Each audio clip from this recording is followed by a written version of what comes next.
Sometimes the smallest acts of kindness can shatter the hardest hearts. In a world where dignity is bought and sold, one man's simple gesture would change everything. In the cold market square of Grettahall, a broken slave girl named Runa stands on the auction block worth only 2 silver coins. When Hakon Ironsoul, a feared Viking warrior, makes his bid, no one expects what happens next. This giant of a man, whose hands have known only war and death, kneels before her in the dirt. The words he speaks will echo through the ages. What could make the most dangerous man in the northlands bow before a forgotten slave girl? Before we jump back in, tell us where you're tuning in from, and if this story touches you, make sure you're subscribed, because tomorrow I've saved something extra special for you. The morning mist clung to the fjords like whispered prayers, and in the harbour of Grettahall, the longships bobbed gently against their moorings. Salt spray mingled with the smoke from countless hearth fires, creating a haze that softened the harsh edges of the Norse settlement. This was a place where legends were born and died with equal measure, where the line between honour and brutality was drawn in blood and carved in stone. Hakon Ironsoul stood at the edge of the harbour, his weathered hands wrapped around a clay cup of bitter ale. At 43 winters, he carried the weight of countless battles in the set of his broad shoulders and the lines etched deep around his steel-grey eyes. His black hair, now streaked with silver at the temples, was pulled back in the traditional warrior's knot, and his beard bore the scars of old wounds that had healed but never forgotten. The other men gave him space not from fear, though many had reason to fear him, but from respect. Hakon Ironsoul had earned his name through 30 years of warfare, from the frozen wastes of the northern territories to the green hills of distant lands where strange gods held sway. His arm was steady, his tactical mind sharp as any blade, and his loyalty to his jarl absolute. Yet in the quiet moments like these, when dawn painted the sky in shades of rose and gold, those who knew him well could see something else in his bearing, a bone-deep weariness that no amount of rest could cure. The settlement of Grettahall sprawled along the protected inlet like a sleeping giant, its timber halls and stone foundations testament to generations of Viking ingenuity and determination.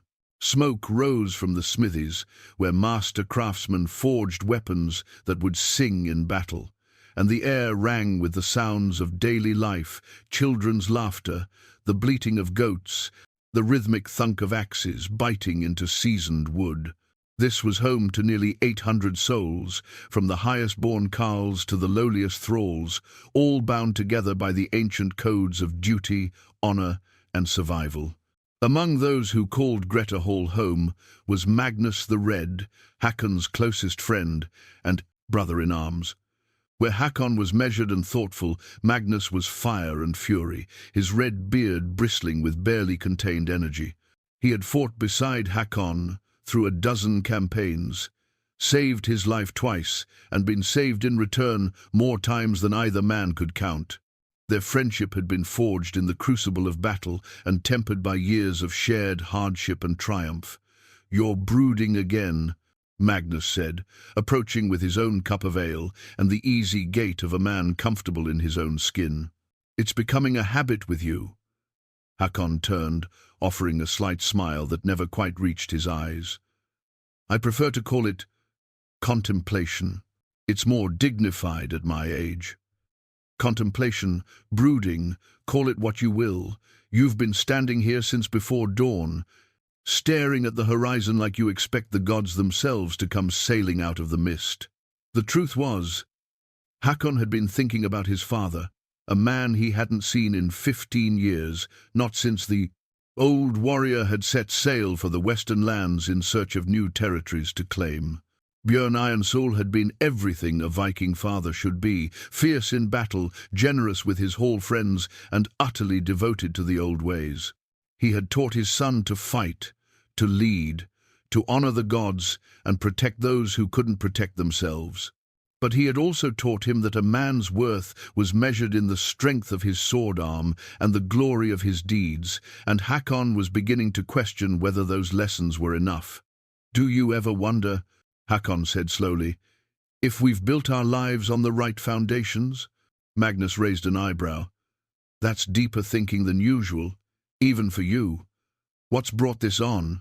Before Hakon could answer, the sound of horns echoed across the settlement, 3 long blasts that signaled the arrival of a trading vessel. Both men turned toward the harbour, where a medium-sized nar was making its way toward the docks. The ship flew the banners of a merchant house from the southern territories, and its hull rode low in the water, heavy with cargo and the promise of profitable trade. "Looks like Ericsson's ship," Magnus observed. "He always brings interesting goods from the slave markets in Dublin." The mention of slaves sent an uncomfortable chill through Hakon's chest, though he couldn't quite say why. Slavery was as much a part of Viking society as raiding and trading captives taken in battle, debtors who couldn't pay their obligations, outcasts with nowhere else to turn. He owned slaves himself, though he treated them with more consideration than most. Still, something about the practice had begun to sit poorly with him in recent years, like a meal that wouldn't digest properly. The ship docked with practiced efficiency, and soon the crew was unloading their cargo under the watchful eye of the harbour master. Bolts of fine cloth, barrels of wine, ornate jewellery, and weapons of foreign make were carried onto the docks. And among the trade goods, chained together in a miserable line, came the human cargo, a dozen men and women of various ages, all bearing the hollow-eyed look of those who had lost everything that mattered. Hakon's attention was drawn to one figure in particular, a young woman who couldn't have been more than 20 summers, though hardship had aged her beyond her years. Her dark hair hung in matted tangles around a face that might once have been beautiful, and her clothes were little more than rags. But it was her eyes that caught him, green as spring grass and fierce with a defiance that even weeks of captivity hadn't been able to break. "That one's got spirit," Magnus commented, following his friend's gaze. "Won't last long in the slave markets, though. Too much pride for most buyers' taste." Hakon said nothing, but something twisted in his chest as he watched the young woman stumble and nearly fall when the slaver yanked roughly on her chains. An older man beside her father perhaps, or an uncle, reached out to steady her, earning a sharp blow from the guard's staff for his trouble. The woman's eyes blazed with fury, but she had the wisdom to keep her mouth shut. Word spread quickly through the settlement that there would be a slave auction that afternoon in the market square. Such events always drew a crowd, buyers looking for laborers, housewives seeking kitchen help, and those who simply enjoyed the spectacle of commerce in human flesh. Hakon found himself thinking about the green-eyed woman more than he cared to admit, and when the time came, he made his way to the auction, despite having no real need for additional thralls. The market square buzzed with activity as merchants hawked their wares and buyers examined the goods on offer. The auction block, carved from a single piece of granite and worn smooth by centuries of use, stood in the center of the square like an ancient monument to the harsh realities of Norse society. Ericsson, the trader, stood beside it, his voice carrying clearly across the crowd as he called out the virtues of his merchandise. "Strong backs for the harvest," he shouted. "Clever hands for the loom. Come see what treasures I've brought from the southern lands." One by one, the slaves were brought forward, prodded and examined like livestock before being sold to the highest bidder. A middle-aged man with the calloused hands of a carpenter went for 20 silver pieces. A woman with the bearing of a house servant fetched 15. Each sale was accompanied by crude jokes and rougher handling, and Hakon found his jaw clenching with each transaction. Finally, it was the green-eyed woman's turn. She was dragged forward, stumbling slightly as her chains caught on the uneven stones, but she kept her head high as she was pushed onto the block. Her defiant gaze swept the crowd, and for a moment her eyes met Hakon's across the square. In that instant, he saw something that struck him like a physical blow, not just pride, but a dignity that no amount of suffering had been able to touch. "What do I hear for this one?" Ericsson called out, his voice tinged with skepticism. "Pretty enough, though a bit thin. Might be useful in the kitchens if you can break that stubborn streak. The bidding was lackluster from the start. The woman was clearly undernourished and bore the marks of rough treatment. Worse, her defiant bearing suggested she would be trouble for any potential owner. The offers came slowly and reluctantly, 5 silver pieces, then 7, then 8. Come now, Eriksson cajoled. Surely she's worth more than the price of an axe head.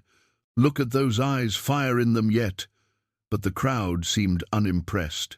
A few crude comments were shouted from the back about what such fire might be good for, but no serious bids followed. The woman's face remained impassive, but Hakon could see the fear beginning to creep in around the edges of her defiance. Being sold to a cruel master was bad enough, but being deemed worthless might be worse. 10 silver pieces, came a voice from the edge of the crowd. It was Olaf, the ironsmith, a man known for his brutal treatment of his workers.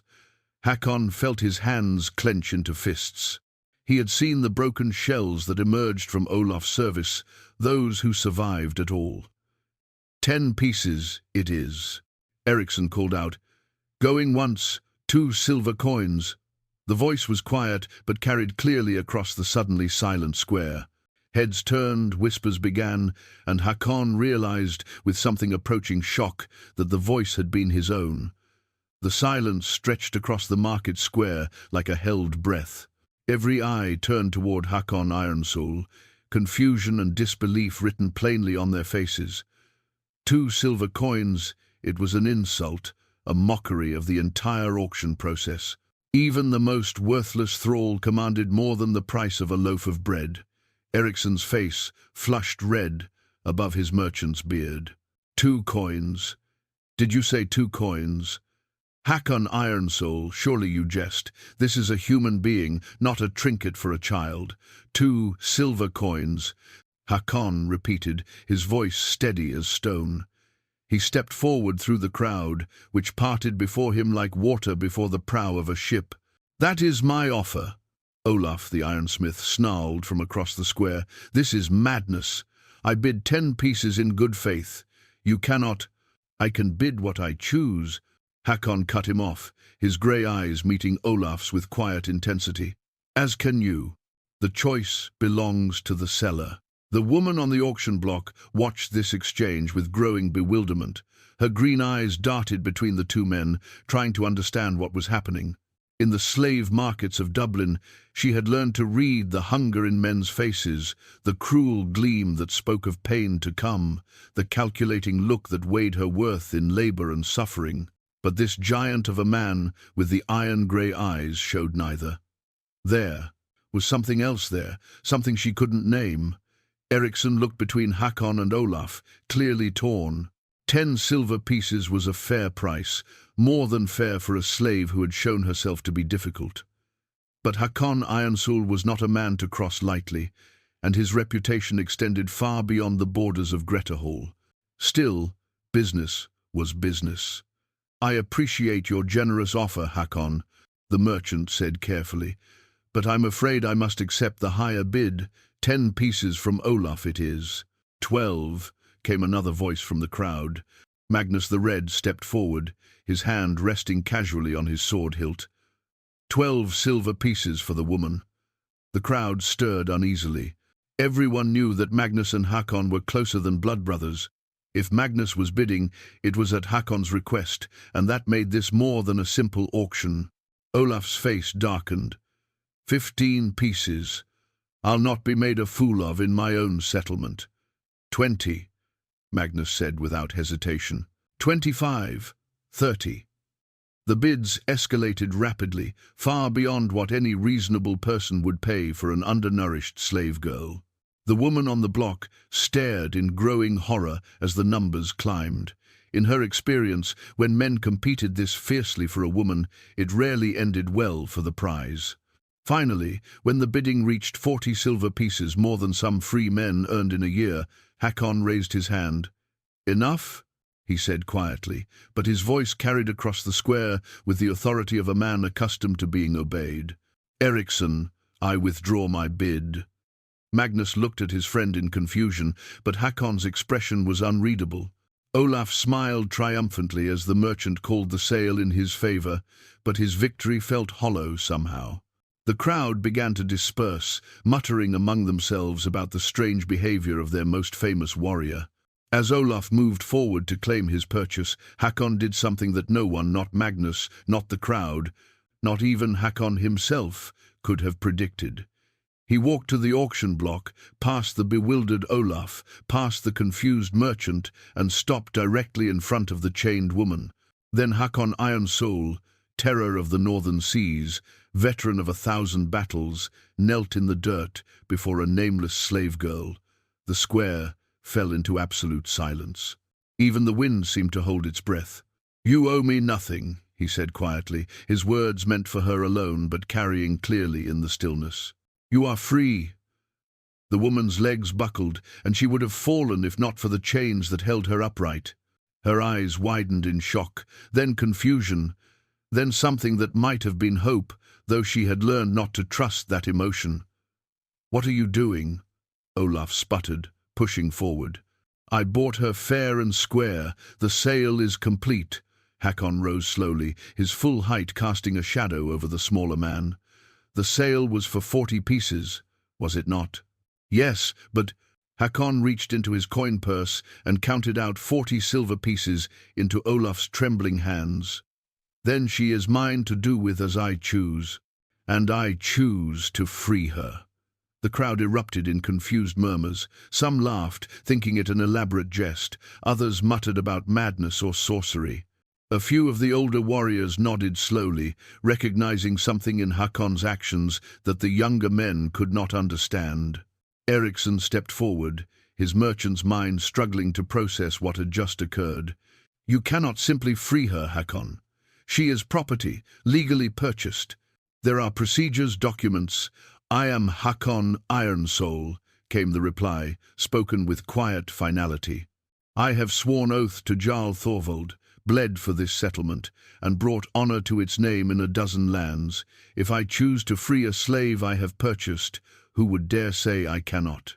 No one spoke. The weight of Hakon's reputation, earned through decades of service and sacrifice, settled over the port, square like a heavy cloak. Even Eriksson, for all his protests about procedure, recognized that some things transcended law and custom. The woman Runa, though no one knew her name, yet stared at the man who had just changed her world with a few spoken words. In the slave markets of Dublin, she had been told that the Norse were brutal savages who knew nothing of mercy or compassion. Yet here stood one who had spent his own gold to purchase her freedom, asking nothing in return. "Why?" she whispered, the word falling from her lips like a prayer. Hakon looked at her for a long moment, and she saw something flicker in those steel-grey eyes. Pain, perhaps, or recognition of some shared understanding of loss. "Because someone should," he said simply. Magnus approached his friend, concern written plainly on his weathered features. "Hakon, what you've done is noble, but where will she go? She has no family here, no means of support. Freedom is a fine gift, but it won't fill her belly, or put a roof over her head." It was a practical concern, and one that Hakon had not fully considered in the moment of his decision. The woman was clearly not from the northlands. Her features and colouring spoke of southern blood, perhaps Irish or Saxon. She would be as foreign here as a sparrow among ravens, with no knowledge of their customs or language beyond what little she might have picked up during her captivity. "She will come with me," Hakon said, the words surprising him as much as they surprised everyone else. "As a free woman, under my protection.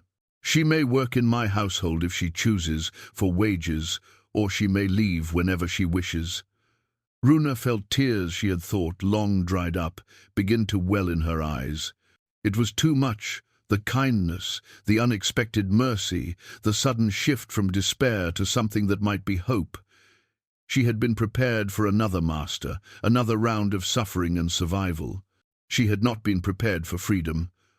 "I don't understand," she said, her voice thick with unshed tears and the accent of her homeland. "No one does such things without expecting something in return." Hakon looked at her with those penetrating grey eyes, and for a moment she felt as though he could see straight through to her soul. "Perhaps that is why such things need doing," he replied. The crowd began to disperse slowly, drawn by the promise of gossip to spread and stories to embellish. By evening, the tale would have grown in the telling. Some would say Hakon had been bewitched, others that he had recognized the woman as some lost princess. The truth, as always, would be stranger and simpler than any fiction they could devise.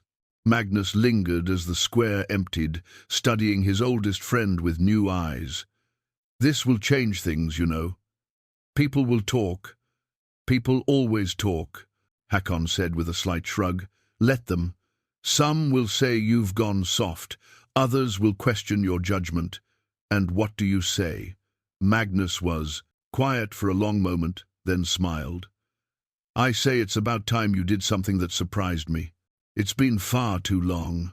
As the two men walked away, Runa remained by the auction block, her chains finally removed by a reluctant but cooperative blacksmith. She rubbed her raw wrists and looked around at the settlement that might, impossibly, become her home. The future stretched ahead of her like an uncharted sea, dangerous certainly, but full of possibilities she had never dared to imagine. For the first time in months, Runa allowed herself to believe that perhaps, just perhaps, the worst was behind her. Hakon's hall stood on a gentle rise overlooking the harbour, its timber walls weathered grey by countless winters but still strong and true.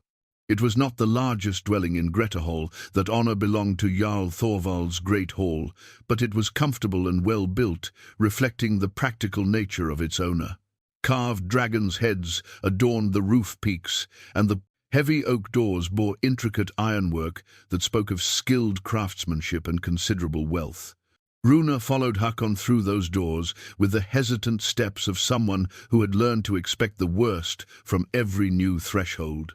Her bare feet made no sound on the polished wooden floors, and her eyes darted constantly from shadow to shadow, cataloguing exits and potential weapons from pure instinct. The interior was a revelation. Where she had expected the crude barbarism that southern tales attributed to the Norse, she found instead a space that spoke of comfort and even refinement. Tapestries hung from the walls, depicting scenes of great battles and mythological tales. A long table of polished oak dominated the central room, surrounded by high-backed chairs carved with runic inscriptions. The hearth was massive, built of stone, and large enough to warm the entire space, with iron fixtures that gleamed in the firelight.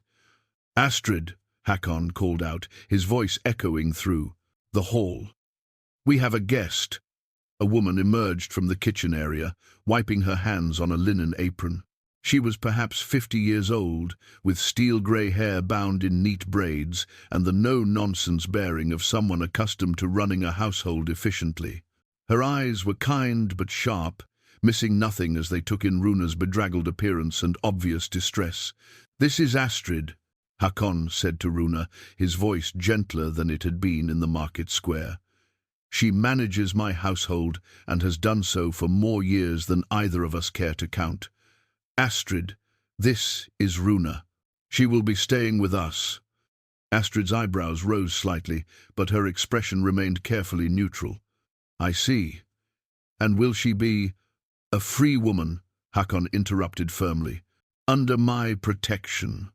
The housekeeper's eyes widened at that, and she studied Runa with new interest. "I see," she repeated, but this time with entirely different inflection. "Well then, she'll be wanting a bath, and proper clothes, I expect, and food, lots of food."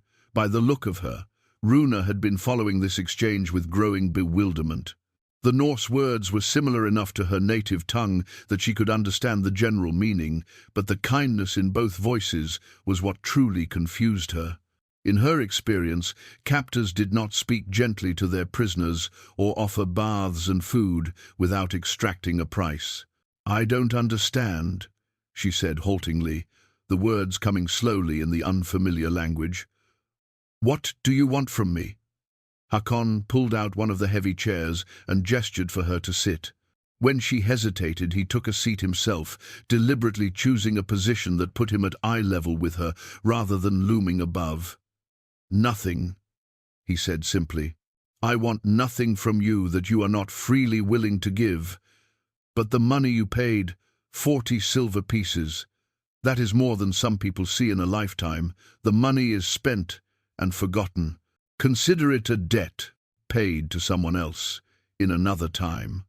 Runa frowned, struggling to make sense of this. A debt? To whom? For a moment, something flickered across Hakon's features. Pain, perhaps, or old grief.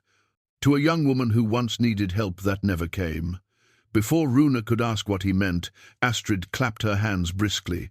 "Enough talk for now. The girl needs care, not philosophy. Come, child. Let's see about making you human again." The older woman's tone brooked no argument, and Runa found herself being shepherded toward the back of the hall where the private chambers lay.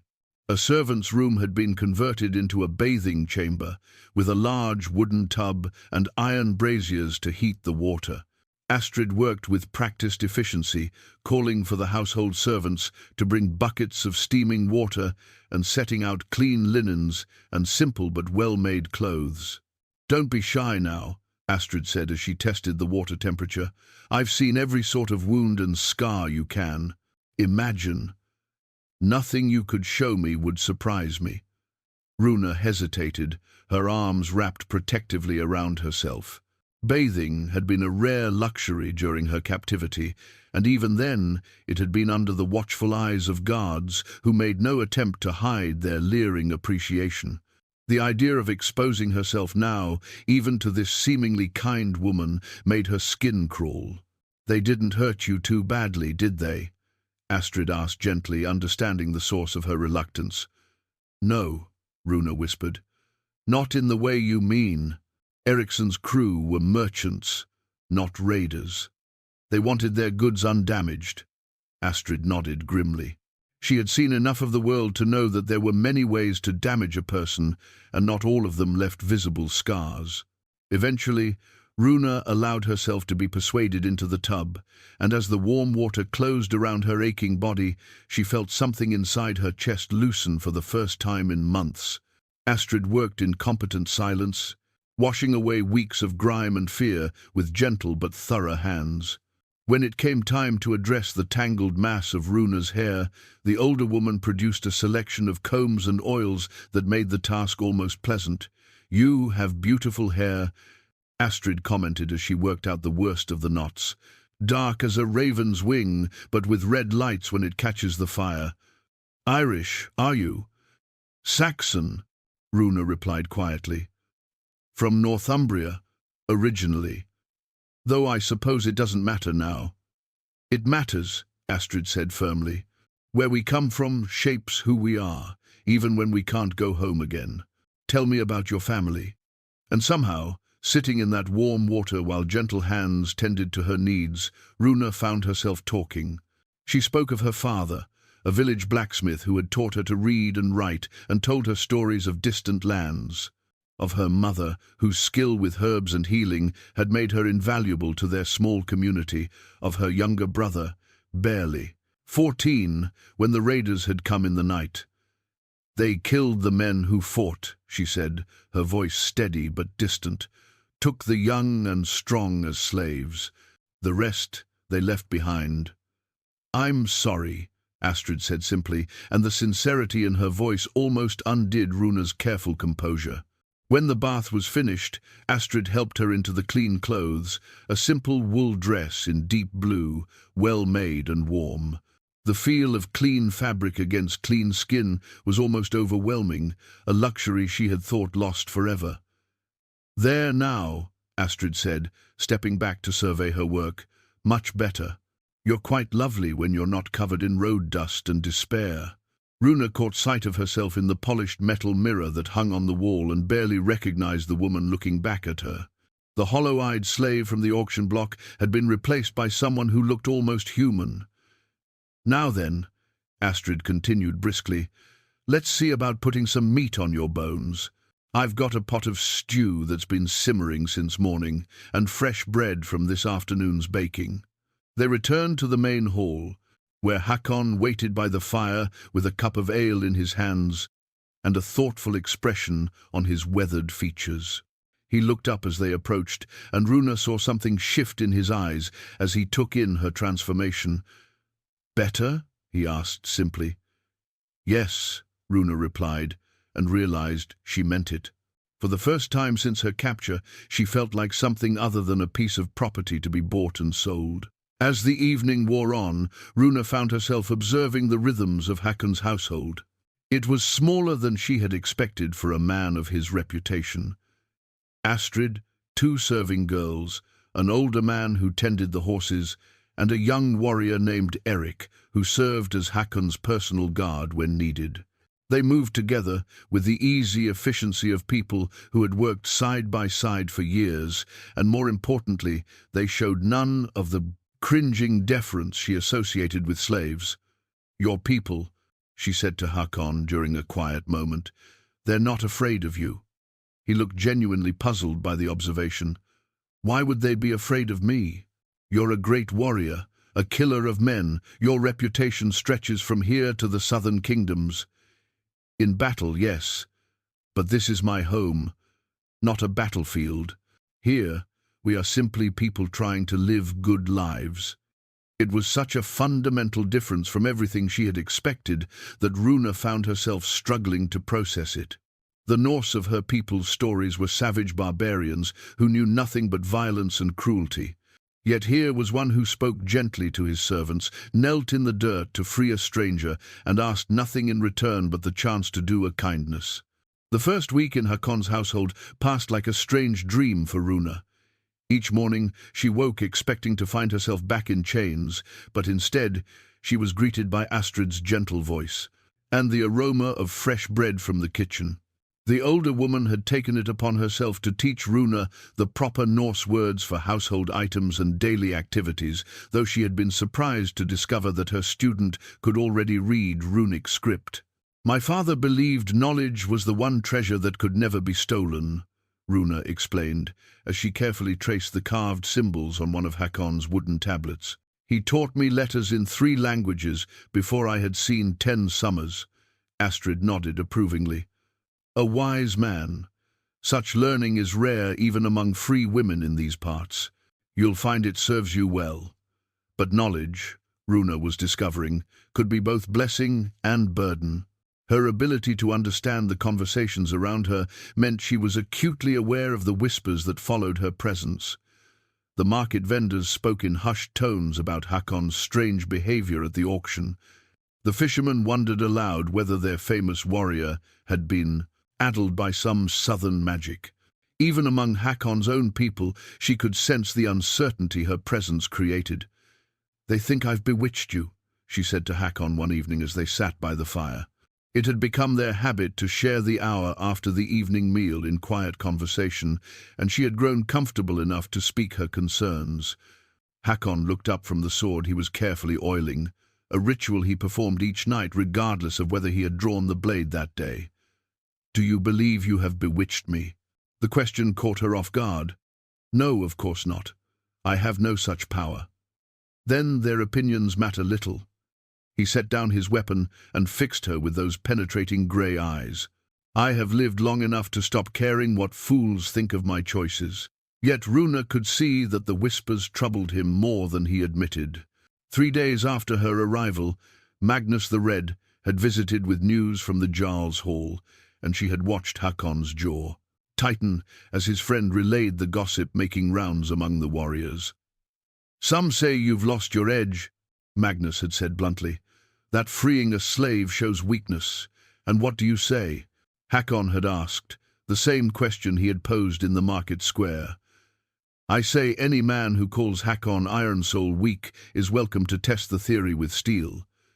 But the damage was done. Runa could see it in the way Hakon's shoulders carried new tension, in the slight hesitation before he spoke in public gatherings.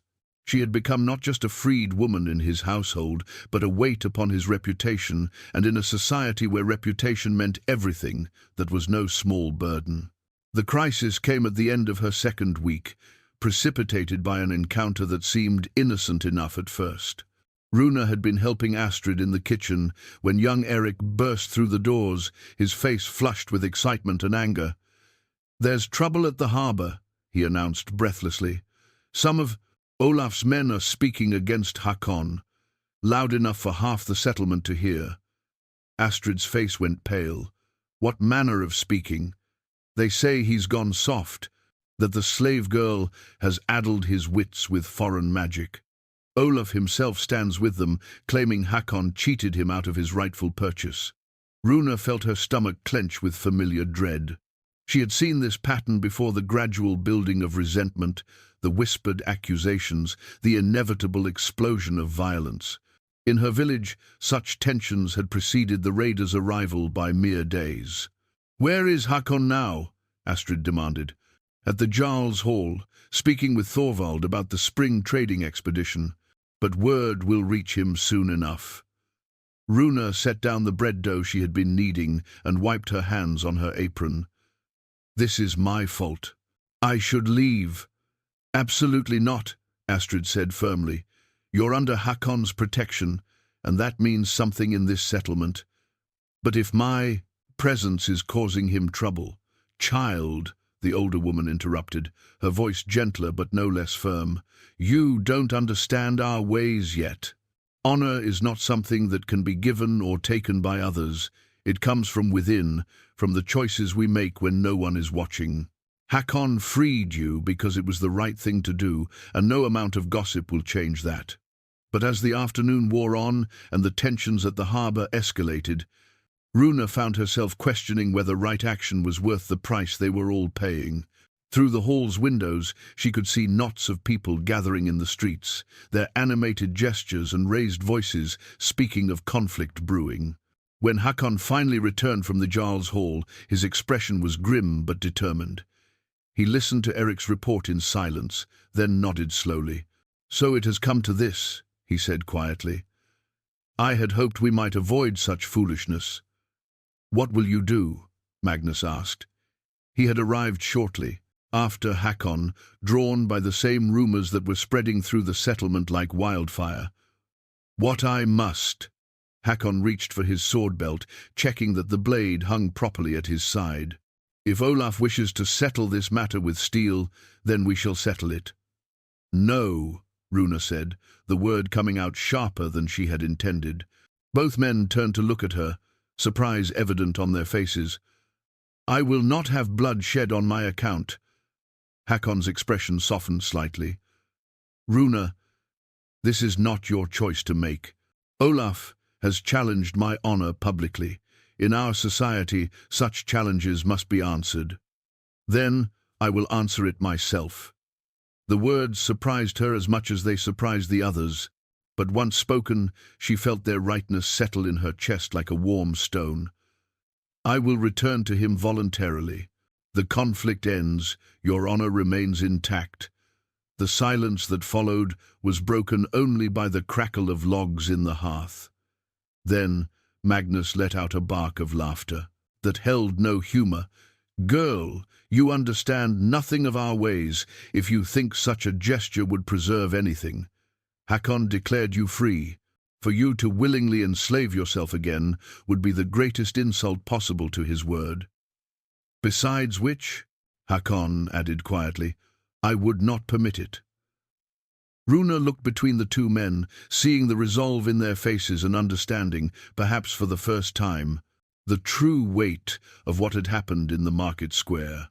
This was not simply about her freedom, it was about the nature of honor itself, about whether mercy could exist alongside strength, whether kindness was compatible with respect. "Then what do we do?" she asked. Hakon smiled, and for a moment she saw not the feared warrior but the man beneath, someone who had spent his life navigating the treacherous waters between what was expected and what was right. "We face them together," he said simply. "You are part of my household now, which means this challenge is as much yours as mine. Are you prepared for that responsibility?" Runa thought of her father's forge, of the long hours spent watching him shape red-hot metal into useful tools. The process required both fire and patience, strength and precision. She was beginning to understand that freedom might require the same qualities. "Yes," she said, and meant it. "I am ready." The confrontation came at dawn, as such things often did in the northlands. Word had spread through Grettahall like wind through dry grass, and by the time Hakon and Runa reached the harbour, a substantial crowd had gathered to witness what many believed would be the settling of accounts between two strong-willed men. Olaf stood near the water's edge, flanked by 3 of his smithy workers and wearing his finest mail shirt. The morning light caught the iron rings and made them gleam like dragon scales. His red beard had been braided with care, and his sword, a fine piece of workmanship from his own forge, hung at his side, with the easy familiarity of a tool well used. "Hakon Ironsoul," he called out as they approached, his voice carrying clearly across the harbour. "I'm glad you've come. We have matters to discuss." Hakon walked with the measured pace of a man who had faced death countless times and found it less intimidating than many of life's smaller challenges. Runa stayed close to his left side, her chin raised despite the hostile stares directed her way. She wore the simple blue dress Astrid had given her, but she had braided her dark hair in the Norse fashion and carried herself with a dignity that made some of the observers shift uncomfortably. "Olaf Ironsmith," Hakon replied formally. "I hear you have grievances to air." "Grievances?" Olaf's voice rose with theatrical indignation.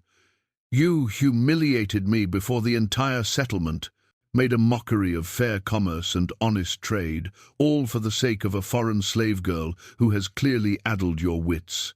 A murmur ran through the crowd at 27. This direct accusation. To call a man's judgment into question was serious enough. To suggest he had been weakened by a woman's influence was approaching an insult that could only be answered with blood. "I purchased her fairly and freed her legally," Hakon said, his voice remaining level despite the provocation. "What grievance could you possibly have with that?" "The grievance of a man cheated of his rightful purchase. You knew I wanted her, knew I had bid in good faith. Your interference cost me 40 silver pieces I could ill afford." This was not entirely true, and everyone present knew it. Olaf's smithy was one of the most prosperous businesses in Grettahall, and 40 silver pieces, while significant, would hardly bankrupt him. But the fiction allowed him to cast himself as the wronged party, rather than simply a man whose pride had been wounded. Magnus stepped forward from the crowd, his hand resting on his sword hilt. "Careful with your words, Olaf. They're beginning to sound like challenges." "And what if they are?" Olaf shot back. "What if I say that Hakon Ironsoul has lost his edge, that he puts the whims of a foreign woman above the good of his own people?" The crowd drew in a collective breath. Such words could not be taken back or explained away. They hung in the morning air like the smoke from a funeral pyre, demanding response. But before Hakon could reply, Runa stepped forward. Her movement was so unexpected that even Olaf paused mid-gesture, his mouth hanging open in surprise. "You speak of me as if I were not here," she said, her Norse words careful but clear. "As if I had no voice in matters that concern my own fate." Several people in the crowd chuckled at the presumption of a former slave speaking up in such company, but their laughter died when they saw Hakon's expression. He was watching Runa with something that might have been pride, and his hand had moved away from his sword. "You forget yourself, woman," Olaf snarled. "This is a matter between men." "Is it?" Runa asked mildly. "It seems to me that this is a matter about me, about whether I am a person with the right to choose my own fate, or merely property to be fought over like a prize sheep." She turned to address the crowd directly, her voice growing stronger as she found her footing. "I know what you think of me. Foreign, different, dangerous perhaps, because I dare to suggest that a woman might have value beyond what price she brings at auction." Olaf's face was growing redder by the moment. "You see," he appealed to the crowd, "she corrupts our ways with her foreign ideas. No proper Norse woman would speak so boldly." "No," came a new voice from the edge of the gathering. but perhaps it is time our women remembered that they once did. All heads turned toward the speaker, and Runa felt her breath catch. The woman who had stepped forward was perhaps 60 years old, with silver hair braided in the elaborate style of high-born ladies, and wearing a cloak fastened with brooches that spoke of considerable wealth. More importantly, she wore the bearing of someone accustomed to being obeyed. "Lady Thyra," Hakon said respectfully, inclining his head, "you honor us with your presence." Thyra was Jarl Thorvald's sister, a woman whose husband had died in raids 10 years past, and who had since managed her own lands with skill that rivaled any man's. Her word carried weight in the settlement, and her unexpected intervention changed the entire tenor of the confrontation. "I have been listening to this debate with interest," she said, her voice carrying the authority of noble birth and hard-won wisdom. "It seems to me that we have forgotten certain truths about our own history." She moved to stand beside Runa, a gesture that sent ripples of surprise through the crowd. "We Norse are descended from strong women as well as strong men. Freyja, the Satyr Queen, who commanded magic and led warriors into battle. Brunhild, the Shield Maiden, who chose her own husband and fought beside him as an equal. Have we become so weak that we fear one foreign girl's questions about justice?" Olaf shifted uncomfortably, clearly unprepared for this turn in the conversation. "My lady, with respect, this is not about the courage of our women. This is about a man who has abandoned good sense for what?" Thyra interrupted sharply. "For mercy? For the radical notion that a person's worth is not determined by their price at market? Tell me, Olaf Ironsmith, what would your own grandmother say about a man who complained because he could not purchase a woman against her will?" The question hung in the air like a blade balanced on its point. Everyone present knew that Olaf's grandmother had been Sigrid the Bold, a woman legendary for her fierce independence and quick temper. The idea that she would approve of her grandson's current behavior was laughable. "I see," Thyra continued when Olaf remained silent. "Perhaps, then, we should ask a different question. Runa of Northumbria, you have heard this man's grievances against your freedom. What say you?" Runa felt every eye in the crowd turned toward her, and for a moment the weight of expectation nearly overwhelmed her courage. But then she remembered her father's words about the one treasure that could never be stolen, and she found her voice. "I say that I am grateful beyond words for my freedom, and I will not see it used as a weapon against the man who gave it to me." She turned to face Olaf directly. "You want compensation for your wounded pride? I will work in your smithy for 1 month, freely chosen, and you may keep whatever wages you think fair. But I will not be owned, not by you or any man." The offer was clever, Hakon realized with admiration. It acknowledged Olaf's grievance, while firmly establishing Runa's status as a free person capable of making her own choices. More importantly, it demonstrated to the crowd that her freedom had not made her arrogant or ungrateful. But Olaf's response revealed that pride, not money, had always been the true issue. "I want no charity from a slave." Olaf spat, his face now flushed with anger that went beyond mere wounded pride. "Keep your offer of labor. What I want is satisfaction, man to man, steel to steel, in the old way." The crowd stirred uneasily at this formal challenge. Trial by combat was an ancient rite, recognized even by Jarl Thorvald's law, but it was rarely invoked over matters of commerce.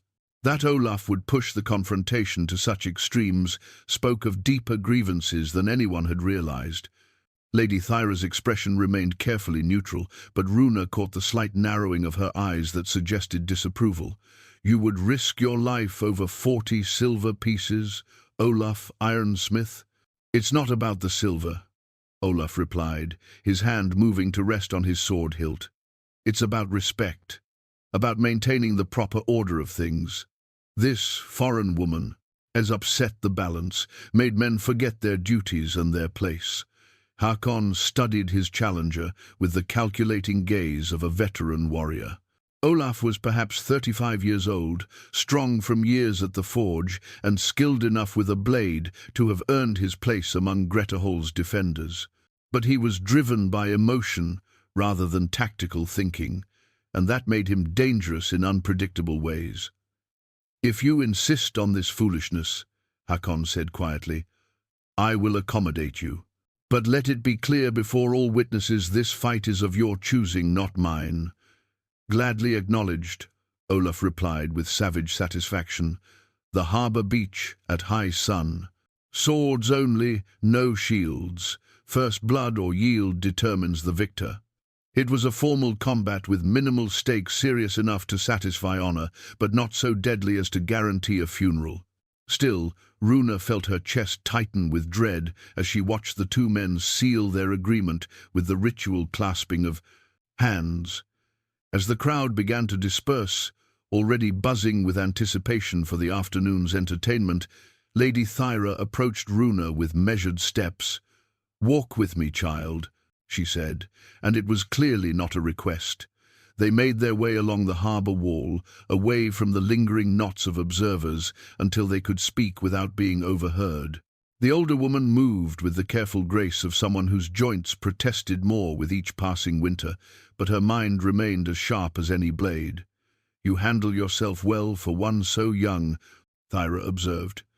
"Your offer to work for Olaf was cleverly made. It acknowledged his grievance while maintaining your dignity. Thank you, my lady.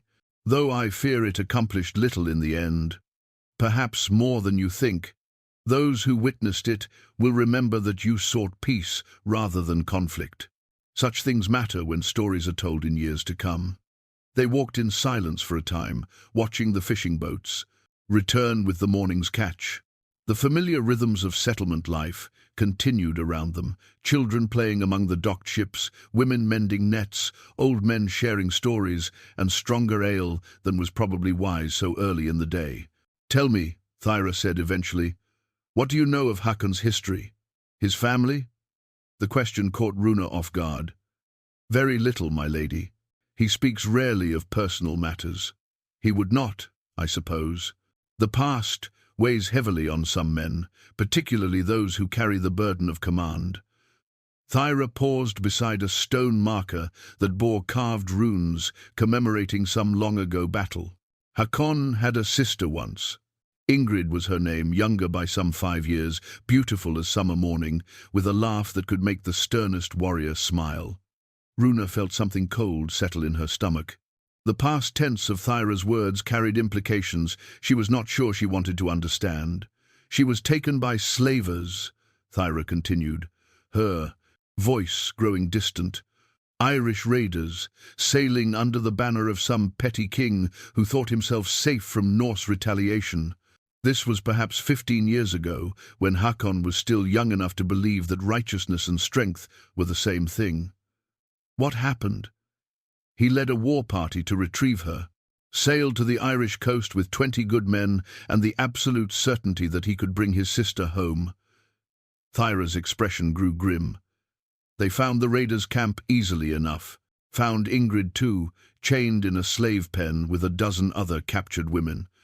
But they had waited too long. She had been there for months, and the treatment she had endured."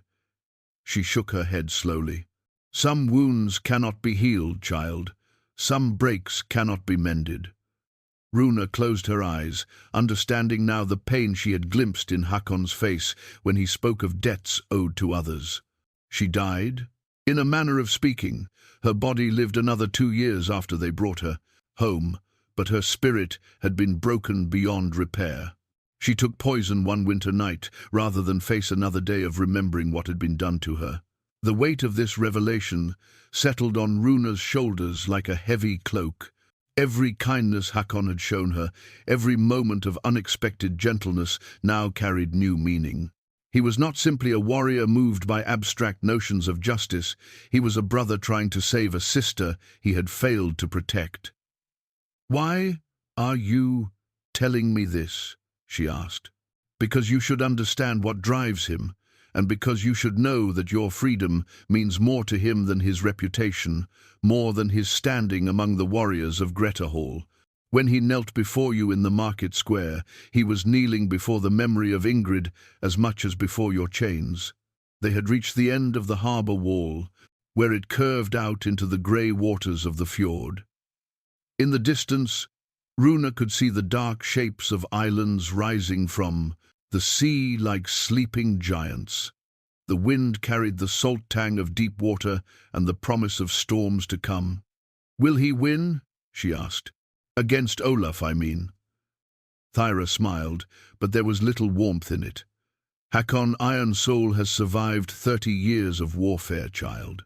Olaf is angry and skilled, but anger makes men careless. The outcome is not in doubt. Then why do you seem worried?" "Because winning this fight will solve nothing. Olaf's grievances are merely the visible tip of a deeper problem. There are others in Grettahall who share his views, who see your freedom as a dangerous precedent that might inspire slaves to question their lot. Victory today may simply postpone a larger reckoning." As if summoned by her words, Magnus appeared at the far end of the harbour, striding toward them with the urgent gait of a man bearing news. His expression was grim, and when he reached them, he wasted no time on pleasantries. "My lady, Runa, we have a problem. Word has reached the Jarl about this morning's confrontation, and he's not pleased. He wants to see Hakon immediately." Thyra sighed. Thorvald never did appreciate complications in his orderly little settlement. "What's his mood?" "Dark, as a winter storm. He's been meeting with his advisors all morning, and the consensus seems to be that this whole affair has gone too far." Runa felt her heart sink. In her experience, when powerful men grew tired of complications, it was usually the powerless who paid the price for their impatience. "We should go to him," she said. "Together, I mean. If this concerns me, I should face it directly rather than hiding behind Hakon's protection." Magnus and Thyra exchanged glances that spoke of shared concern. "Child," Thyra said gently, "you may find that facing Jarl Thorvald directly is not as simple as facing down an angry blacksmith. He is not a cruel man, but he values order above all else. If he sees you as a threat to that order, then I'll convince him. Otherwise," Runa replied, with more confidence than she felt, "one way or another, this ends today." Jarl Thorvald's great hall stood at the heart of Grettahall like the trunk of some ancient tree, its massive timbers darkened by generations of hearth smoke and its carved pillars telling the stories of victories long past. The high ceiling was supported by beams thick as a man's waist and tapestries depicting the great raids hung from every wall. It was a place designed to inspire both awe and obedience, and as Runa followed Magnus through its imposing doors, she felt the weight of centuries pressing down upon her shoulders. The Jarl himself sat in a chair that was thrown in all but name, carved from a single piece of oak and inlaid with silver that caught the light from the great fire burning in the central hearth. Thorvald was perhaps 50 years old, his brown hair streaked with grey, and his beard braided in the elaborate style that marked his rank. His eyes were the pale blue of Ingrode, winter ice, and they missed nothing as the small group approached his seat of judgment. Flanking him were his closest advisors, Ragnar the law speaker, whose knowledge of Norse custom and tradition was legendary throughout the northern settlements, and Eric Bloodaxe, the Jarl's war chief, and a man whose reputation for violence rivaled even Hakon's. Other prominent citizens filled the hall's benches, their faces ranging from curious to openly hostile, as they regarded the woman whose freedom had caused such upheaval. Hakon stood before the Jarl's chair with the rigid bearing of a soldier reporting to his commander. His earlier calm had been replaced by a tension that was visible in the set of his shoulders and the careful neutrality of his expression. When he spoke, his voice carried the formal cadence required by protocol. "My lord, I come as summoned to account for my actions." "Indeed you do," Thorvald replied, his voice carrying the authority of absolute rule. "And what interesting actions they have been." In the space of a single morning, you have purchased and freed a slave, provoked a respected craftsman to challenge you to combat, and created division among my people. Quite an accomplishment for one man. My lord, I acted within my rights as a free citizen of Grettahall. The woman was legally purchased and legally freed. Legally, yes, but wisdom and legality are not always the same thing, Hakon Ironsoul. Tell me, what possessed you to spend 40 silver pieces on a slave you immediately freed? It was the question everyone had been asking, and Runa held her breath as she waited for Hakon's response. But before he could speak, Ragnar the law speaker leaned forward in his seat. My lord, if I may, perhaps we should first establish the legal standing of the woman herself. Under what authority does she remain in Grettahall? A freed slave, with no family connections, no oath of allegiance, no means of support, such a person exists outside our normal social structure. The observation sent a chill through Runa's chest. In focusing on the drama of her freedom, she had not considered its practical implications. What was a free person with no place in society? What rights did such a person possess? She remains under my protection, Hakon said firmly, as a member of my household, but not as a slave, Eric Bloodaxe interjected, and not as family. What relationship, then? What obligation binds her to you, or you to her? The question hung in the air like a blade poised to fall. Runa realized with growing horror that she was witnessing a legal trap carefully constructed by men who understood Norse law far better than she. If she had no defined status in their society, if her freedom existed in some grey area between slave and citizen, then her very presence might indeed be destabilizing. It was then that Lady Thyra stepped forward, her voice cutting through the tension like a sword through silk. "My lord brother," she said, using the formal address that acknowledged both their blood relation and his superior rank. "I believe we are approaching this matter from the wrong direction entirely." Thorvald's eyebrows rose slightly. "How so, sister? We speak of this woman as if she were some unprecedented legal puzzle, but Norse law has provisions for exactly her situation. She is a freed person who has been granted protection by a citizen of standing. Such arrangements are not unknown. But protection for what purpose?" Ragnar pressed. "What service does she provide in return? What justifies her place in our community?" Thyra smiled, and Runa caught a glimpse of the shrewd political mind that had kept her brother's realm stable for nearly 2 decades. The same service that justifies any person's place in our community. The service of contributing to our collective strength and prosperity. She turned to address the assembled crowd. "Tell me, how many of you knew that this woman can read and write? In 3 languages? How many knew that she understands the principles of metalworking, having been raised in a blacksmith's household? How many bothered to ask what skills she might bring to our settlement?" The questions struck home with visible force. Runa could see surprise and even embarrassment on several faces as the crowd realized they had been so focused on the circumstances of her freedom that they had never considered her actual abilities. But it was Thorvald who posed the question that would change everything. 3 languages, you say? Which 3? Runa found her voice, though it came out smaller than she would have liked. "Saxon, Irish, and Norse, my lord. My father believed that a trader's daughter should be able to speak with many peoples." "A trader's daughter," Thorvald repeated the words slowly, as if tasting their implications. "And what manner of trade did your father pursue?" "Iron goods, mostly. Tools, weapons, ornaments. He had contracts with several Irish kingdoms and occasionally dealt with Norse merchants who came down the rivers." The Jarl exchanged meaningful glances with his advisors. A blacksmith who traded with multiple peoples, who had taught his daughter to read and write, who dealt with both Irish and Norse merchants. Such a man would have possessed knowledge far beyond the simple working of metal. "Tell me," Thorvald said, leaning forward with new interest, "do you remember the names of these Norse merchants? The houses they represented, perhaps?" Runa's mind raced as she tried to understand why such information would matter. "Some, my lord. There was Björn Shipbuilder, who came every spring seeking steel for his yards, and Olav the Far-Travelled, who traded amber and walrus ivory for finished blades. At the mention of these names, Eric Bloodaxe straightened in his chair. Björn Shipbuilder trades with the Danish settlements to the south.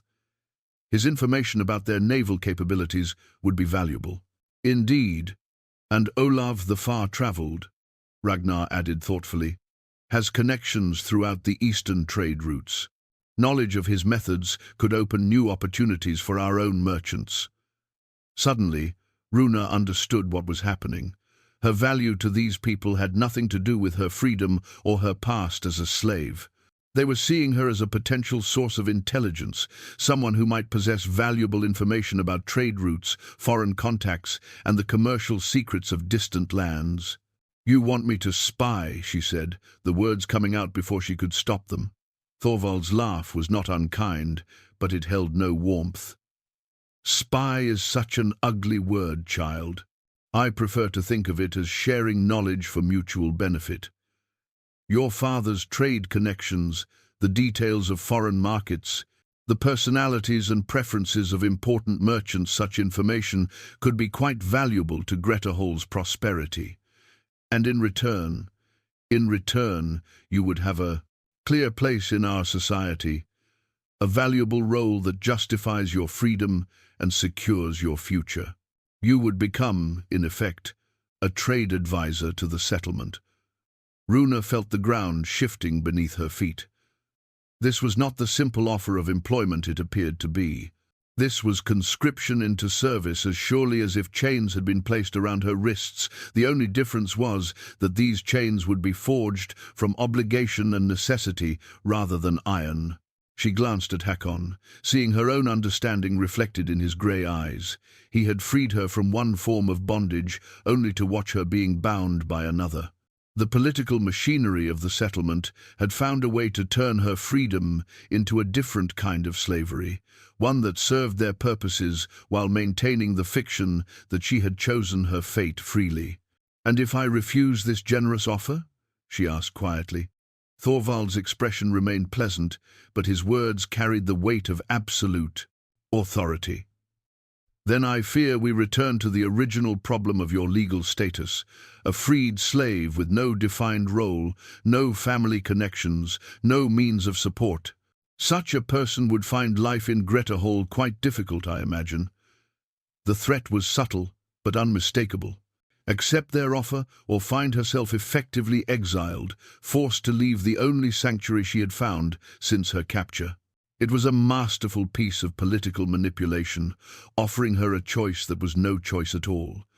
The silence in the great hall stretched like a bowstring pulled to its breaking point. Runa could feel the weight of expectation pressing down on her from every corner of the vast space, and she understood that her next words would determine not just her own fate, but possibly Hakon's as well. The clever trap that Thorvald and his advisors had constructed around her gave the illusion of choice while offering none at all. But as she stood there, feeling the familiar sensation of powerlessness washing over her, something unexpected happened.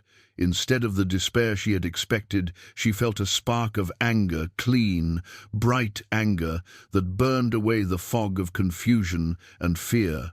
These men thought they could manipulate her with the same ease they managed their other subjects, but they had made one crucial miscalculation. They assumed that because she had been a slave, she would always think like one. "My lord," she said, her voice growing stronger as she spoke, "your offer is indeed generous, and I am honored by your confidence in my abilities. However, I must respectfully decline." A murmur of surprise rippled through the assembled crowd. Even Thorvald's carefully controlled expression showed a flicker of genuine astonishment. "You decline?" he repeated, as if the words made no sense in his mouth. "I do. You see, my lord, I have already chosen my service to Grettahall, and it does not involve trading my father's memory for political advantage."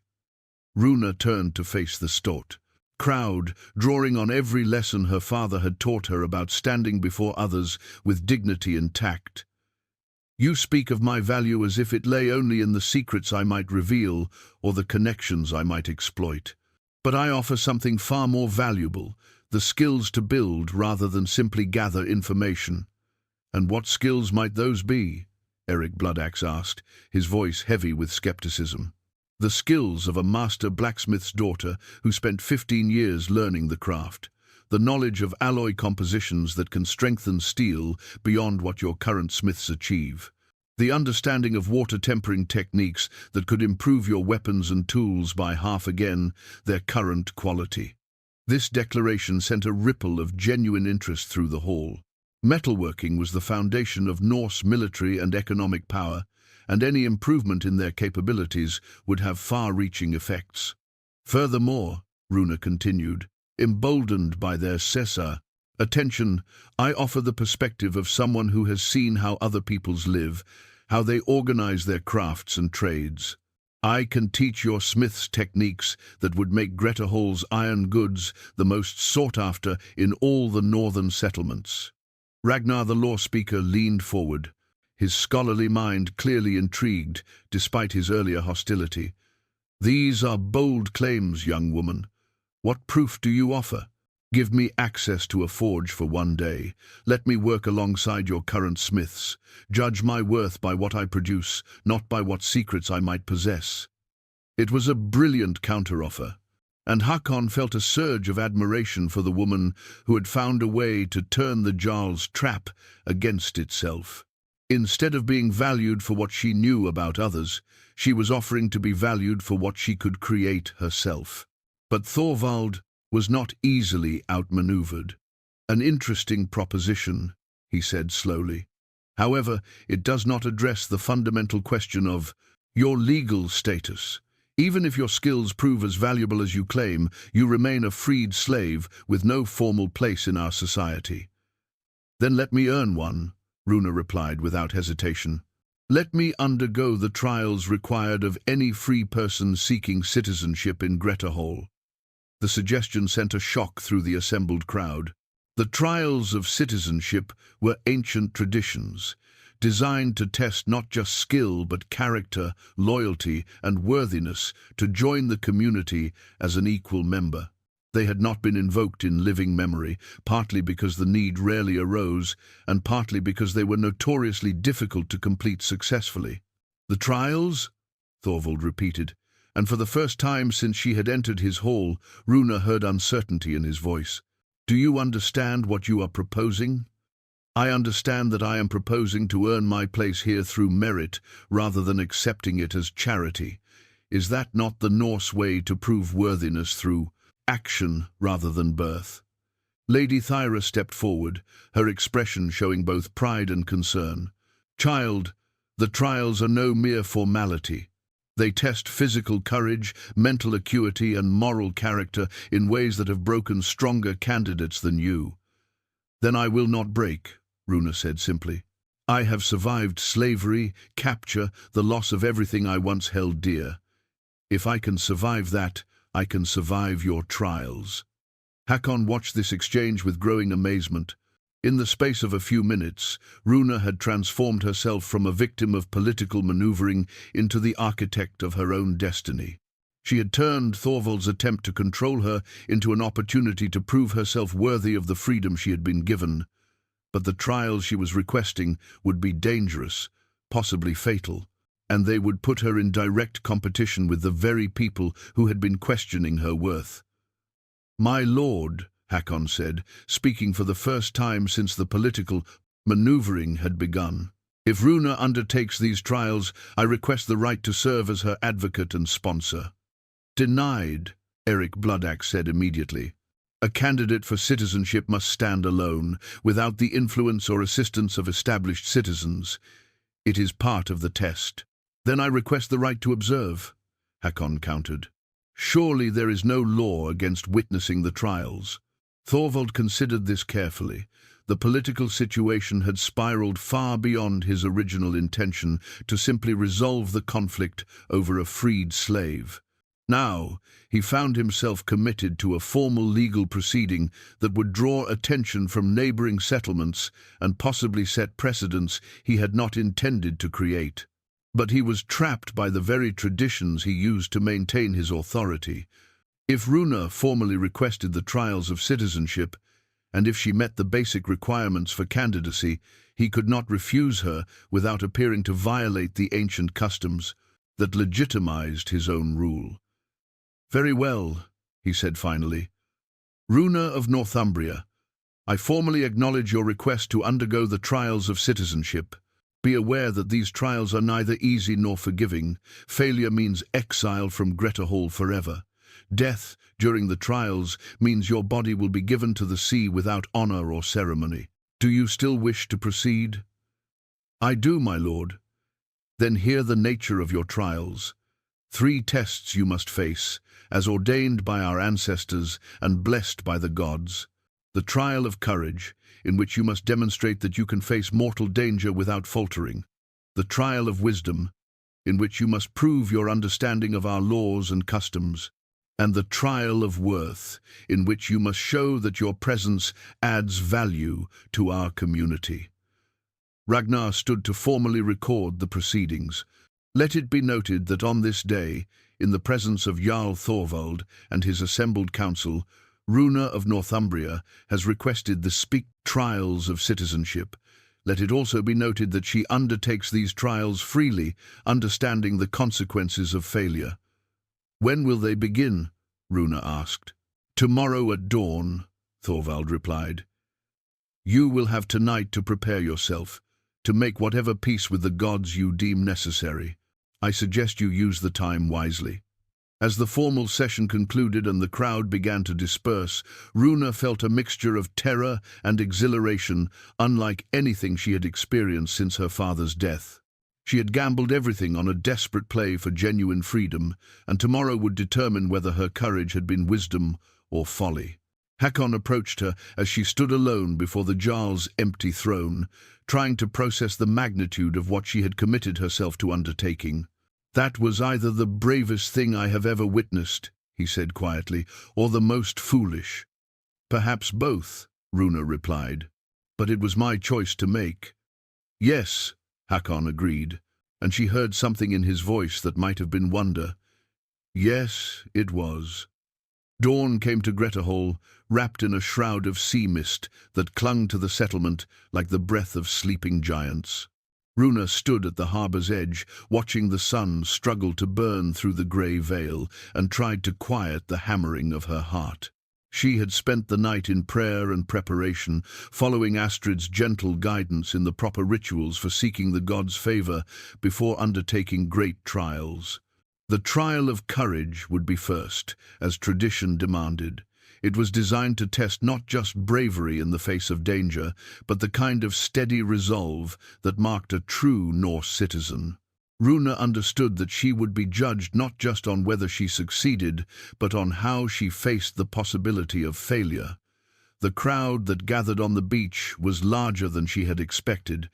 Word had spread through the settlement and beyond, drawing spectators from neighboring farms and even a few traveling merchants who had delayed their departure to witness the unprecedented sight of a former slave seeking citizenship through trial by ordeal.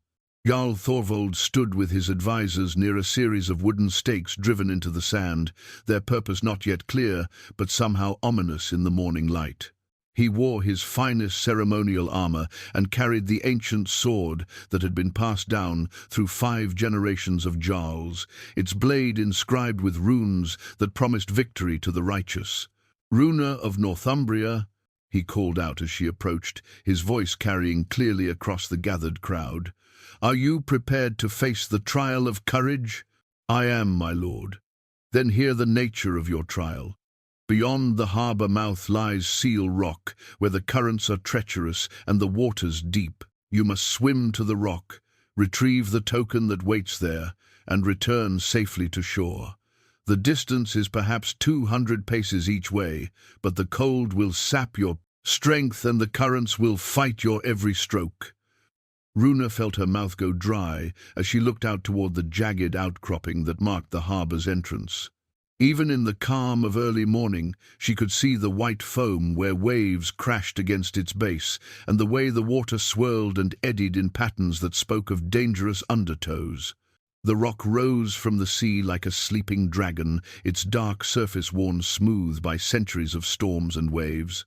Furthermore, Thorvald continued, you must complete this trial alone. No aid may be given, no boat may follow, no rope may be thrown. If you falter, if the sea claims you, that will be the gods' judgment on your worthiness. Several voices in the crowd murmured prayers or protective charms, and Runa realized with a chill that many of these people expected to witness her death. The trial of courage was not meant to be a mere formality. It was designed to eliminate unworthy candidates in the most final way possible. She could see it in their faces, some hoping for her success, others perhaps secretly wishing to see the foreign woman humbled by the sea that had shaped their people for generations. Magnus stood near the front of the crowd, his red beard bright against the grey morning, and she could see genuine concern in his weathered features. Lady Thyra was present as well, her noble bearing unchanged, but her hands clasped tightly before her in a gesture that spoke of suppressed anxiety. Even Olaf had come, though whether to witness her triumph or her destruction remained unclear. But as she stood there contemplating the dark waters, she felt Hakon's presence beside her. He could not help her in the trial itself, but his quiet support gave her strength that no amount of physical preparation could have provided. "The water will be cold," he said quietly, speaking for her ears alone. "Colder than anything you have experienced. Do not fight it, let your body adapt gradually. Conserve your strength for the swim back, when exhaustion will be your greatest enemy." "Have you seen this trial before?" "Twice. One man succeeded barely. He was a strong swimmer from the western fjords, raised on the water from childhood. The other, he did not need to finish the sentence. Remember, the sea does not care about your courage or your noble intentions. Respect it, but do not fear it. Fear will kill you faster than the cold." Runa nodded, understanding both the warning and the encouragement implicit in his words. Then she began to remove her outer clothes, stripping down to the simple shift that would provide some protection against the cold, while not hindering her movement in the water. The morning air bit at her exposed skin, and she knew it was nothing compared to what awaited her in the depths. The sand was cold against her bare feet as she walked to the water's edge. Around her, the crowd fell into expectant silence, broken only by the rhythmic crash of waves against the shore and the crying of gulls overhead. The first touch of the waves around her ankles sent shock through her entire system. The North Sea in early spring was cold enough to stop a heart within minutes. But she forced herself to wade deeper, feeling the icy water climb past her knees, her waist, her chest. Each step forward required an act of will, her body screaming protests that she steadfastly ignored. When she was deep enough, she took a final breath and began to swim with steady, measured strokes toward the distant rock. The cold was a living thing that wrapped around her body like chains, trying to drag her down into the dark depths. Her muscles protested, her lungs burned, and within 50 strokes she understood why so many candidates failed this trial. But Runa had learned endurance in a hard school, and she drew upon every lesson her captivity had taught her about pushing beyond what seemed possible. The trial of wisdom began at midday, when the sun had burned away the morning mist and revealed the full assembly of Grettahall's most learned citizens. Ragnar, the law speaker, had taken his place at a carved lectern, surrounded by scrolls and wooden tablets inscribed with the ancient laws that governed Norse society. The setting was deliberately formal, designed to emphasize the weight of tradition and custom that any new citizen must understand and respect. Runa sat on a simple wooden stool in the center of a circle formed by the Jarl's advisors, their stern faces reflecting the seriousness of this examination. Her body still ached from the morning's ordeal, but her mind was sharp with the clarity that often followed great physical trials. She had spent her recovery time reviewing everything Astrid had taught her about Norse customs, law, and tradition. Runa of Northumbria, Ragnar began, his voice carrying the formal cadence of ritual. You have proven your courage in the face of mortal danger. Now you must demonstrate your understanding of the time, laws and customs that bind our people together. Answer truthfully, for falsehood in this sacred circle brings immediate exile. I understand, law speaker. Then let us begin. First, speak to us of the sacred bond between Jarl and subject. What obligations does each bear to the other? The question was fundamental to Norse society, and Runa had expected something like it.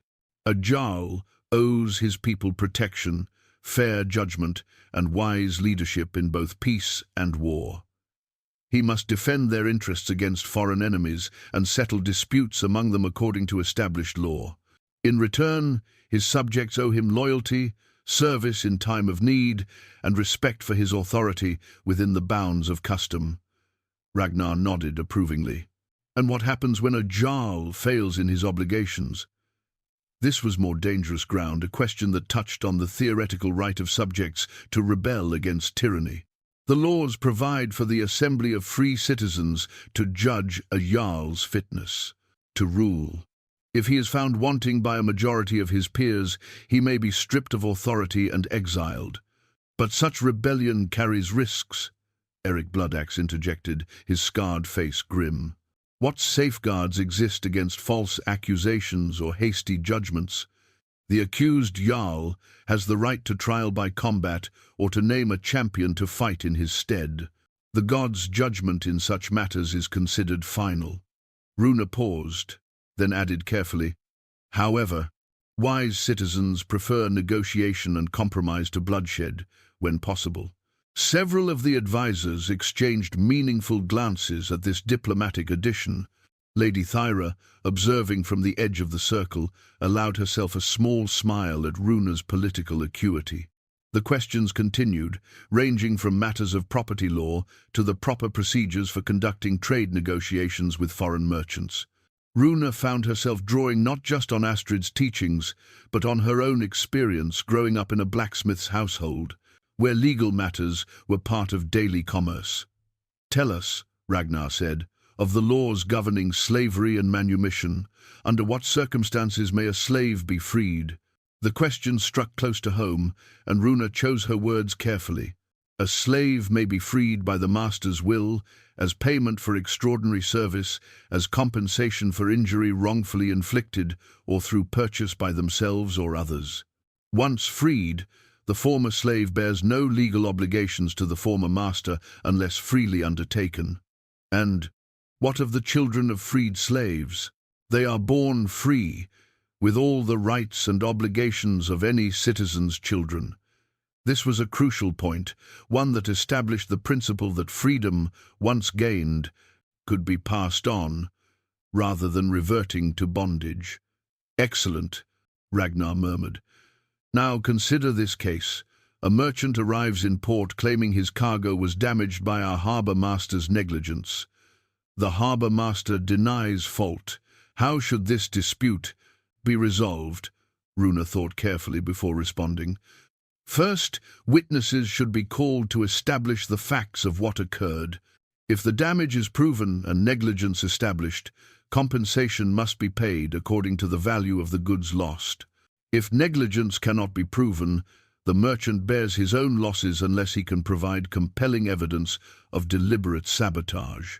And if the merchant is unsatisfied with this judgment, he may appeal to the Jarl's court or request trial by combat, though such escalation carries the risk of greater penalties if his case proves false. The examination continued for what felt like hours, covering everything from inheritance law to the proper rituals for appeasing angry gods. Some questions were straightforward tests of knowledge, while others presented complex scenarios that required not just understanding of the law, but wisdom in its application. Finally, Ragnar set down his scroll and looked directly at Runa. One final question, and perhaps the most important, What does it mean to be a citizen of Grettahall? Runa had been thinking about this question since the trials began, and her answer came from her heart as much as her mind. To be a citizen means to belong not as property or subordinate, but as a full member of the community, with both rights and responsibilities. It means having a voice in decisions that affect the settlement's future and bearing one's fair share of the burdens that protect and sustain it. Most importantly, it means being valued for one's contributions rather than one's origins. The silence that followed her words was profound. Then Ragnar smiled, the first genuine warmth he had shown throughout the entire examination. "The trial of wisdom is concluded successfully," he announced. "Runa of Northumbria has demonstrated not merely knowledge of our laws, but understanding of their purpose and spirit." As the formal circle dissolved and the advisors began to disperse, Hakon approached with obvious relief written across his features. "2 trials completed," he said quietly. "One more remains." "The hardest one," Runa replied, though she felt a growing confidence that surprised her. "The trial of worth." The trial of worth took place at Olaf's own forge, and in the choice of venue, Runa recognized both challenge and opportunity.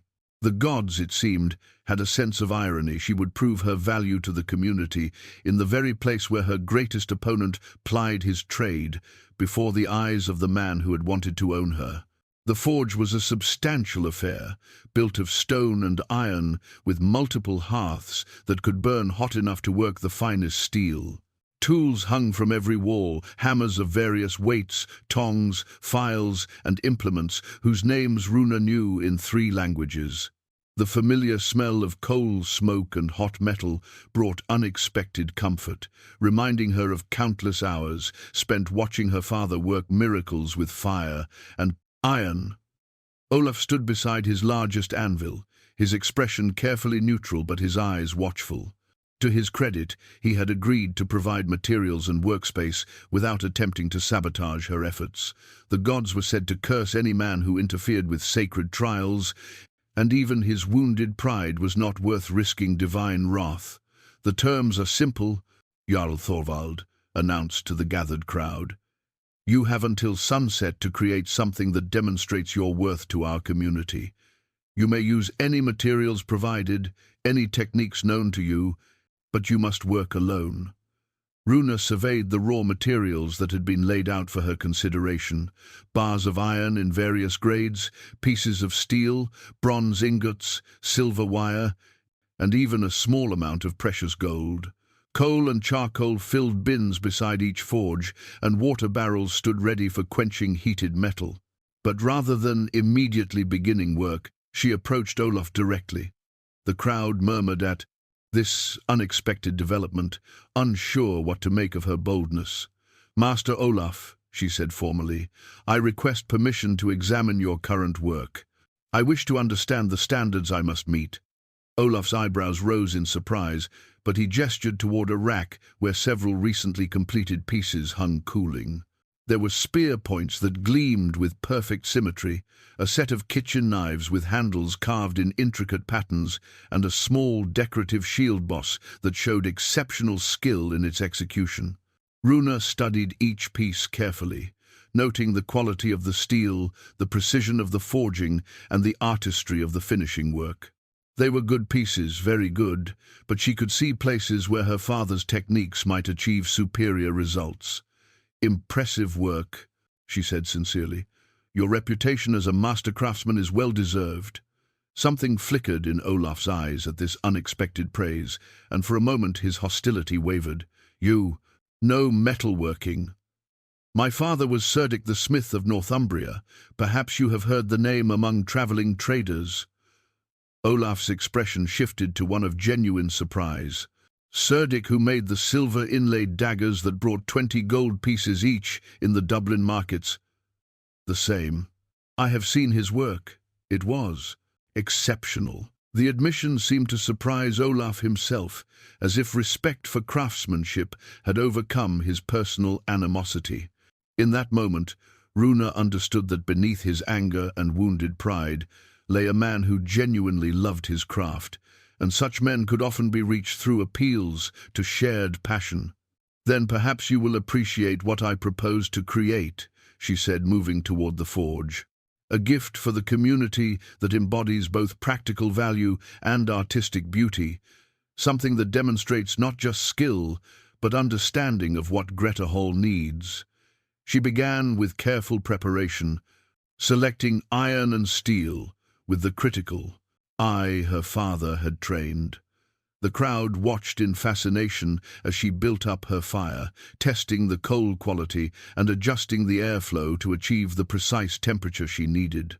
Every movement spoke of years of experience, and gradually even the skeptics began to pay serious attention. The piece she chose to create was ambitious, a large bell that could serve to call the settlement to assembly or warn of approaching danger. It would require not just metalworking skill, but knowledge of acoustics, an understanding of how to achieve the proper tone and resonance that would carry clearly across the settlement. As the afternoon wore on, the forge became the center of focused attention. Runa worked with steady concentration, shaping and reshaping the metal, testing and retesting the developing form. Sweat streamed down her face in the heat, and her hands grew black with soot, but her movements never faltered. When the bell was finally complete and ready for its first test, the entire crowd held its breath. Runa lifted the striker and brought it down against the bronze surface with careful precision.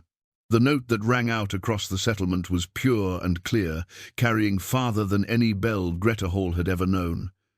It spoke of home and safety, of community gathering and shared purpose. Even Olaf's eyes widened with genuine admiration at the quality of the sound.